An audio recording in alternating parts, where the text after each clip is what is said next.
Chapter 11. Building Bridges Instead of Burning Them. One of the most valuable skills you can develop after 55 is the art of graceful transition. Whether you're changing roles within an organization, shifting to a new company, or reinventing your career entirely, how you leave situations says as much about your character as how you enter them. I've watched too many people over 55 damage their reputations and limit their future opportunities by handling transitions poorly. They become bitter about situations they're leaving, burn bridges with colleagues who frustrated them, or speak negatively about organizations that didn't appreciate their contributions. This is understandable but counterproductive. After 55, your professional network is one of your most valuable assets. You can't afford to alienate people unnecessarily, even when you have legitimate grievances. Let me tell you about two different approaches to leaving that I witnessed firsthand. The first was Paul, a 59-year-old operations manager who had been passed over for a promotion he felt he deserved. Paul was angry, and he made his feelings known to anyone who would listen. He criticized the company's decision-making process, questioned the qualifications of the person who got the promotion, and generally made it clear that he felt he'd been treated unfairly. When Paul finally left for another position, he departed with a cloud of resentment hanging over his relationships with former colleagues. Worse, his negative attitude during his final months had reinforced some people's perceptions that he wasn't management material. Paul had inadvertently provided evidence for the decision he was criticizing. The second was Martha, a 61-year-old marketing director who was also disappointed by a career setback. Martha chose a different approach. She acknowledged her disappointment privately to trusted friends, but publicly she maintained professionalism and grace. She used her remaining time at the company to document her processes, train her replacement, and strengthen relationships with colleagues. When Martha left, people spoke highly of her professionalism and expressed genuine regret about losing her. Several of her former colleagues later provided references for new opportunities, and two of them eventually hired her for consulting projects. The difference between Paul and Martha wasn't in their feelings. Both were legitimately disappointed. The difference was in how they chose to handle those feelings professionally. Building bridges instead of burning them requires emotional intelligence and long-term thinking. It means recognizing that today's frustrating colleague might be tomorrow's valuable connection. It means understanding that your reputation follows you everywhere and affects opportunities you haven't even imagined yet. This principle becomes even more important when you're working past traditional retirement age because your professional network becomes your primary source of new opportunities.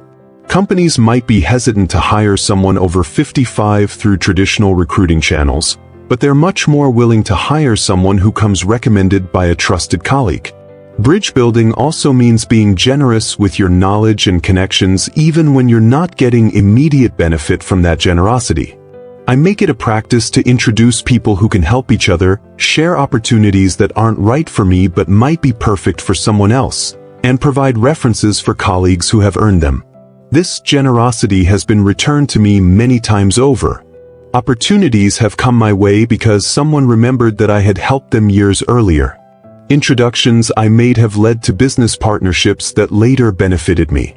References I provided for others established me as someone who could identify talent and maintain professional relationships. But bridge building isn't just about networking, it's about maintaining your own sense of integrity and character.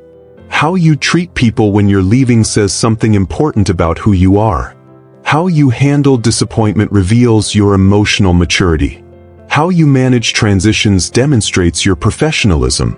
These character demonstrations are especially important for people working past 55 because you're often being evaluated not just on your technical skills but on your emotional stability and professional maturity. Younger colleagues and supervisors are watching to see whether you're someone who can handle change gracefully or someone who becomes bitter and difficult when things don't go your way. I learned this lesson early in my own career when I watched a respected senior executive destroy his reputation in his final year before retirement. He had been passed over for a board position he wanted, and he spent his last 12 months criticizing the company's leadership and expressing his disappointment to anyone who would listen. This executive had built an impressive career over 30 years, but people's final impression of him was of someone who was bitter and difficult. His negative departure overshadowed decades of positive contributions and affected how former colleagues thought about him even after he left. Building bridges also means being thoughtful about how you share your experience and wisdom. There's a fine line between being helpful and being condescending, between sharing insights and implying criticism of current approaches. The most effective way to share wisdom is through questions rather than statements. Instead of saying, "This won't work because I've tried it before," try asking, "Have you considered how this might interact with the existing system?" Instead of declaring, "You're making the same mistake we made 10 years ago," try wondering, "What did we learn from similar initiatives in the past that might be relevant here?" This approach allows you to share your experience without appearing to undermine or criticize current efforts. It positions you as a resource rather than an obstacle, a collaborator rather than a critic. Bridge building after 55 also means being intentional about staying in touch with former colleagues and maintaining professional relationships even when you don't need anything from them. Regular but not overwhelming contact. A LinkedIn message congratulating someone on a new position, an email sharing an article that might interest them, an invitation to coffee when you're in their area, keeps relationships alive without being burdensome. The goal isn't to maintain superficial contact with everyone you've ever worked with. It's to nurture meaningful relationships with people you respect and enjoy, understanding that these relationships enrich your life beyond their professional utility. Chapter 12. The Unexpected Gifts of Working Past 55. As I near the end of this conversation with you, I want to share something that might surprise you. Working past 55 has given me gifts I never expected and couldn't have planned for. These aren't the obvious benefits like continued income or maintained health insurance. These are deeper, more personal rewards that have fundamentally changed how I experience both work and life.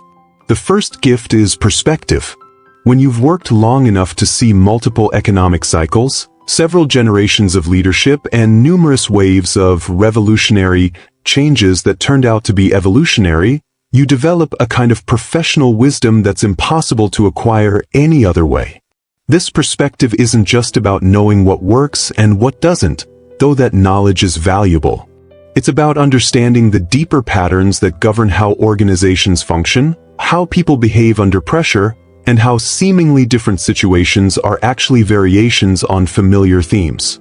I find myself less anxious about workplace changes because I've seen so many changes before. I'm less impressed by dramatic announcements because I've watched dramatic announcements that led nowhere. I'm less worried about temporary setbacks because I've experienced temporary setbacks that became permanent advantages.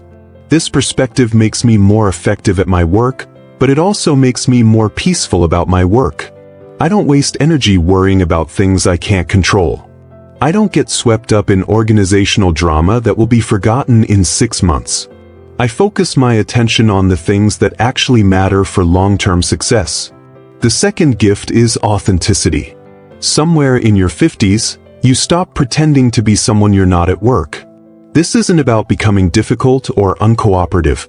It's about finally having the confidence to bring your whole self to your professional relationships. I no longer feel compelled to hide my interests, modify my personality to fit corporate expectations, or pretend to care about things that don't actually matter to me. I can be professionally engaged without being professionally false. This authenticity makes work more enjoyable, but it also makes me more effective. When you're not spending energy maintaining a professional facade, you have more energy available for actual work. When you're not worried about how you're being perceived, you can focus more completely on what you're doing. The third gift is freedom from competition. In your younger years, work often feels like a competition with your peers. You're comparing salaries, tracking promotions, measuring your progress against others' achievements. After 55, this competitive anxiety often disappears, replaced by something much more satisfying: collaboration. I no longer worry about whether my colleagues are getting ahead faster than I am. Instead, I focus on how we can all do better work together. I'm not threatened by their successes because their successes don't diminish my value. I can celebrate their achievements genuinely because I'm not measuring them against my own progress. This shift from competition to collaboration has made my work relationships richer and more rewarding. It's also made me more effective because I can focus on collective success rather than individual advantage. The fourth gift is patience. Not the passive patience of resignation, but the active patience of understanding that good things take time and that rushing often creates more problems than it solves. I'm more patient with slow processes because I understand that some things can't be hurried. I'm more patient with difficult people because I've learned that most difficult behavior comes from fear or insecurity rather than malice. I'm more patient with my own mistakes because I know that perfection is impossible and learning from errors is more valuable than avoiding them entirely.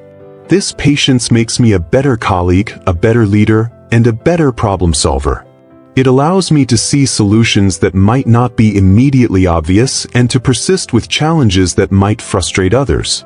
The fifth gift is gratitude.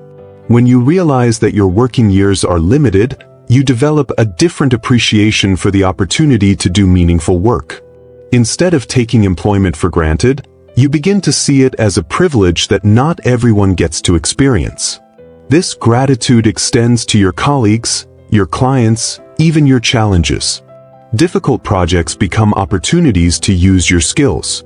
Demanding clients become chances to provide exceptional service. Workplace problems become puzzles to solve rather than burdens to endure. This shift in perspective from entitlement to gratitude changes everything about how you experience work. It makes ordinary tasks feel meaningful, routine interactions feel valuable, and everyday challenges feel manageable.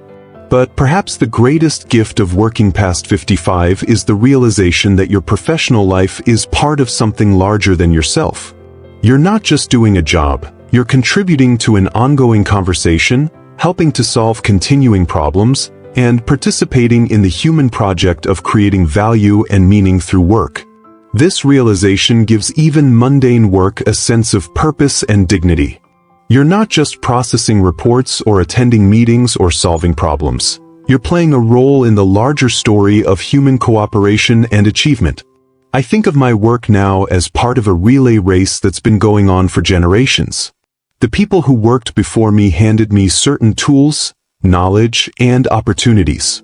My job is to use those gifts well and then hand them on to the next generation, hopefully improved by my contributions. This perspective transforms your relationship with both success and failure. Success becomes less about personal achievement and more about advancing the larger project. Failure becomes less about personal shortcomings and more about lessons that can help others succeed. Chapter 13. Practical Wisdom for Daily Work Life After 55. Let me get specific now about the practical realities of working past 55. After all the philosophy and reflection, you still have to show up each day and do good work in environments that may not always appreciate your experience or understand your perspective. Here are the practical strategies I've learned for thriving in daily work life after 55. First, manage your energy like the finite resource it is. This means being strategic about when you schedule demanding tasks, how many high-intensity activities you pack into a single day, and when you take breaks to recharge. I've learned that I can handle about 2 major challenging tasks per day. Anything more and the quality of my work suffers. I schedule these tasks for times when I'm naturally most alert and focused. I protect my peak energy periods jealously and use them for work that matters most. I've also learned to recognize the early warning signs of fatigue and to take breaks before I'm exhausted rather than after. A 10-minute walk when I'm starting to feel tired is more restorative than a 30-minute break after I'm already depleted. Second, be selective about the battles you choose to fight. You have limited political capital in any organization, and after 55, you need to spend that capital wisely. I've learned to distinguish between hills worth dying on and hills worth walking around. Issues that directly affect my ability to do good work are worth fighting for. Issues that are annoying but don't fundamentally impact my effectiveness are often better ignored or worked around quietly. This doesn't mean being passive or accepting poor treatment. It means being strategic about when and how you push back, choosing battles you can win and that matter for reasons beyond your immediate frustration. Third, become an expert at managing up. If you're working for someone significantly younger than you, they may feel uncomfortable with the dynamic and uncertain about how to manage your experience effectively. Help them succeed by being clear about what you need from them, responsive to their preferred communication styles, and supportive of their leadership even when you might handle situations differently. Make it easy for them to supervise you by being proactive about communication, reliable about commitments, and generous with your expertise. Remember that managing up isn't about manipulation, it's about creating working relationships that allow everyone to be successful. Fourth, invest in relationships across generational lines. Don't just connect with people your own age. Build genuine friendships and working relationships with colleagues of all ages. This requires being genuinely curious about different perspectives rather than just tolerating them. Ask younger colleagues about their approaches to problems. Share your experience in ways that feel helpful rather than condescending. Find common ground beyond age and build relationships based on shared professional interests or values. These intergenerational relationships will make your work more enjoyable and more effective. They'll also protect you from being seen as out of touch or resistant to change. Fifth, stay current in your field without trying to stay current in every field. You don't need to be an expert in every new trend or technology, but you do need to understand how changes in your area of expertise affect your work. This means being selective about what you learn and strategic about how you learn it. Focus on developments that directly impact your ability to do your job well. Let others worry about the latest social media platform or management fad unless it's genuinely relevant to your work. Sixth, document your knowledge and processes. One of the most valuable things you can do after 55 is to capture the institutional knowledge you've accumulated so it can benefit others even after you're gone. This isn't just about writing procedures manuals, though those can be useful. It's about mentoring others, sharing decision-making frameworks, explaining the reasoning behind practices that might seem arbitrary to newcomers, and helping others understand the context that shapes current approaches. Seventh, be proactive about your professional development. Don't assume that because you're experienced, you don't need to keep learning. The most successful people I know over 55 are those who continue to grow and develop throughout their careers. This doesn't mean chasing every new trend, but it does mean staying engaged with your field, seeking out new challenges that stretch your capabilities, and remaining open to different ways of thinking about familiar problems. Eighth, create systems that support your success. This might mean using technology more systematically to manage your tasks and communications, developing routines that help you maintain focus and energy, or creating physical environments that support your best work. Pay attention to what helps you work effectively and what creates obstacles. Then be intentional about maximizing the helpful factors and minimizing the obstacles. Ninth, be generous with your expertise but protective of your time. People will often want to pick your brain or get quick advice that isn't actually quick. Learn to distinguish between requests that are worth your time and those that aren't. When someone asks for advice, help them frame their question clearly. If they want general wisdom, refer them to resources they can explore on their own. If they have specific problems that your experience can help solve, be generous with your time and knowledge. 10th, maintain outside interests that give you perspective on work. Having a rich life outside of work makes you more resilient to workplace stresses and gives you a sense of identity that isn't entirely dependent on your professional role. These outside interests also often provide insights that improve your work performance. Skills developed in volunteer work, hobbies, or personal relationships can draw capabilities in unexpected ways that translate into professional. Chapter 14. Legacy, Meaning, and the Long View. As I reach the final section of our conversation, I want to address something that becomes increasingly important as you work past 55. The question of legacy and meaning. What mark are you leaving through your work? What will people remember about your professional contributions? How do you want your career story to end? These aren't abstract philosophical questions. They have practical implications for how you approach your remaining working years. Legacy isn't just about grand achievements or dramatic successes. For most of us, legacy is built through the accumulation of daily choices, small kindnesses, and consistent excellence over time. It's about how you treat people, the standards you maintain, the knowledge you share, and the example you set. I think of my friend Eleanor, a nurse who worked until she was 68. Eleanor never held a dramatic leadership position or achieved public recognition for her work. But over her career, she mentored dozens of younger nurses, refined patient care procedures that improved outcomes for thousands of people, and created a culture of excellence and compassion in every unit where she worked. Eleanor's legacy isn't captured in any formal documents or public awards. It lives in the nurses she trained, the patients whose care was improved by her innovations, and the standards of practice she helped establish. Her impact will continue long after her retirement because she invested in systems and people that will outlast her individual contributions. This is how most professional legacies are built, not through dramatic moments, but through consistent contributions that create lasting value. Building a meaningful legacy after 55 requires being intentional about how you spend your remaining working years. It means choosing projects and roles that align with your values, even when other options might be more lucrative or prestigious. It means prioritizing long-term impact over short-term gains. It means thinking about the systems and people you'll leave behind, not just the tasks you'll complete. But legacy building after 55 also requires humility. You have to accept that your most important contributions might not be recognized or remembered in the way you hope. You have to find satisfaction in doing good work regardless of whether that work receives appropriate credit. You have to measure success by your own standards rather than external recognition. This humility is actually liberating. When you're not working primarily for recognition or advancement, you can focus on the intrinsic satisfaction of doing work that matters.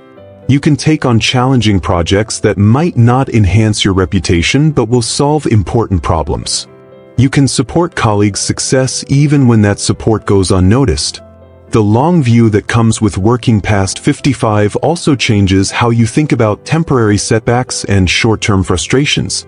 When you understand that your professional life is part of a much larger story, individual disappointments feel less devastating and individual successes feel less defining. I experienced this personally when a major project I had worked on for 2 years was canceled due to budget cuts.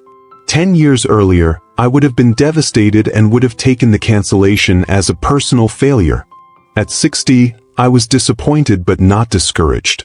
I understood that the work I had done would be valuable for future projects, that the relationships I had built would benefit other initiatives, and that the skills I had developed would serve me in different contexts. This long-view perspective allows you to persist through temporary difficulties and maintain optimism even when immediate circumstances are challenging. You understand that setbacks are temporary but that the capabilities you develop and the relationships you build have enduring value. The meaning you find in work after 55 often shifts from external validation to internal satisfaction. Instead of seeking approval from supervisors or recognition from organizations, you begin to measure success by your own sense of whether you're doing work that matters and doing it well. This shift can be profoundly satisfying because it frees you from dependence on others' opinions and allows you to focus on the aspects of work that you find genuinely fulfilling. You can pursue excellence for its own sake rather than for the rewards it might bring. But finding meaning in work after 55 also requires being honest about what actually matters to you, not what you think should matter to you. Some people discover that they care most about helping others develop their capabilities. Others find meaning in solving complex problems or creating beautiful things. Still others are most fulfilled by building systems that will function effectively long after they're gone. The key is identifying what gives you genuine satisfaction and then structuring your work to maximize opportunities for that satisfaction. This often means making trade-offs. You might choose projects that are meaningful over projects that are prestigious. You might prioritize work environments that align with your values over environments that offer higher compensation. You might focus on long-term impact over short-term results. These trade-offs require courage because they often mean going against conventional definitions of professional success. But they also lead to a kind of satisfaction that's impossible to achieve when you're primarily motivated by external rewards. In conclusion, the road ahead. Let me leave you with this final thought. Working past 55 isn't about extending your youth or proving that age doesn't matter. It's about bringing the full richness of your experience, wisdom, and character to work that matters to you. You have capabilities now that you didn't have when you were younger. You have perspective that can only come from having lived through multiple cycles of change. You have resilience that's been tested and proven. You have authenticity that comes from finally understanding who you are and what you value. These aren't consolation prizes for getting older. These are genuine advantages that make you valuable in ways that have nothing to do with competing with younger colleagues on their terms. The road ahead in your working life will have challenges. Some people will underestimate you because of your age. Some opportunities will be closed to you because of bias or assumptions. Some days you'll feel tired in ways you didn't when you were younger. But the road ahead also holds possibilities that you might not have imagined. Opportunities to do work that truly matters to you. Chances to share knowledge that took decades to acquire. Freedom to be authentic in ways that weren't possible when you were still figuring out who you were. The choice you face isn't between working and not working, or between accepting decline and denying aging. The choice is between approaching your remaining working years with intention and wisdom, or letting them happen to you without conscious direction. My advice? Choose intention. Choose wisdom. Choose to see this phase of your working life not as an ending, but as a beginning. The beginning of the most authentic, meaningful, and satisfying work of your career. You've spent decades learning your craft, understanding your industry, and developing your judgment. Now you have the opportunity to apply all of that knowledge in service of work that reflects who you've become, not just who you once were. The best is not behind you. It's ahead of you, waiting for you to claim it with the confidence that comes from having lived long enough to know what truly matters. Your experience is not a liability to be overcome, it's an asset to be leveraged. Your age is not an obstacle to be hidden, it's a qualification to be proud of. Your wisdom is not outdated knowledge. It's the foundation for insights that only come with time. The world needs what you have to offer. More than that, you deserve to offer it on your own terms, with the authenticity and confidence that come from having lived long enough to know your own worth. The conversation about working past 55 often focuses on what you've lost or what you need to prove. I want to end our time together by focusing on what you've gained and what you have to give. You've gained perspective that can only come from experience. You've gained wisdom that can only come from having made mistakes and learned from them. You've gained authenticity that can only come from finally understanding who you are. And what you have to give is irreplaceable. Knowledge that took decades to acquire, judgment that was earned through countless decisions, and the kind of steady competence that only comes from having done difficult things many times before. This is your time. Not your twilight, but your dawn. Not your decline, but your culmination. Not your ending, but your beginning. The best chapters of your working life are still being written. Make them chapters you'll be proud to have authored. Thank you for sharing this journey with me. Now go write the next chapter of your story, and make it a good one.